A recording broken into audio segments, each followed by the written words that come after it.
Bismillahir Rahmanir Rahim, is following one's whims problematic if it doesn't reach sin? La ilaha illallah Muhammad Rasulullah. Yes. One needs to restrain oneself, because the unrestrained self is like the undisciplined child, right?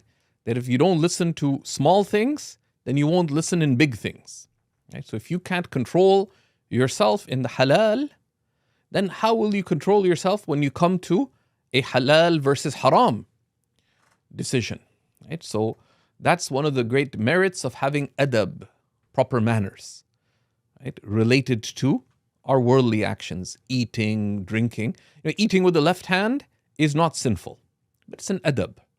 It's a sunnah and an adab. Drinking while sitting down, how we put on our feet, how we put on our shoes, how we enter and exit the house, how we enter the washroom. All of these teach us restraint in the permissible matters in life. And having restraint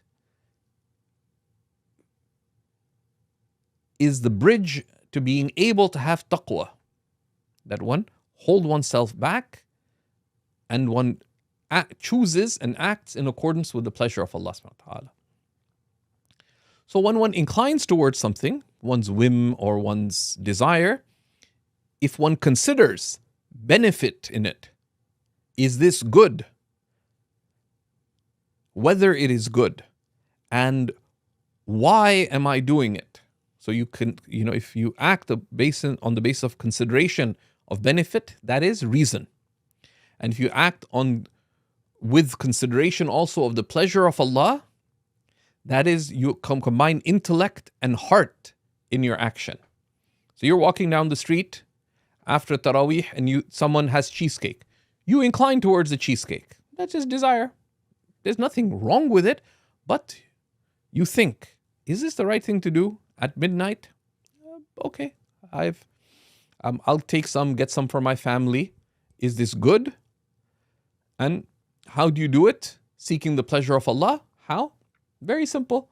You consider. There's many ways you can make buying some cheesecake after Taraweeh into a good act. So then that is not whimsical anymore. Whatever you incline towards, you rein it in with the intellect, with the aql, through consideration, and of whether it is of benefit or not. And then you raise that benefit towards the pleasure of Allah. And one of the keys for that in worldly matters is gratitude.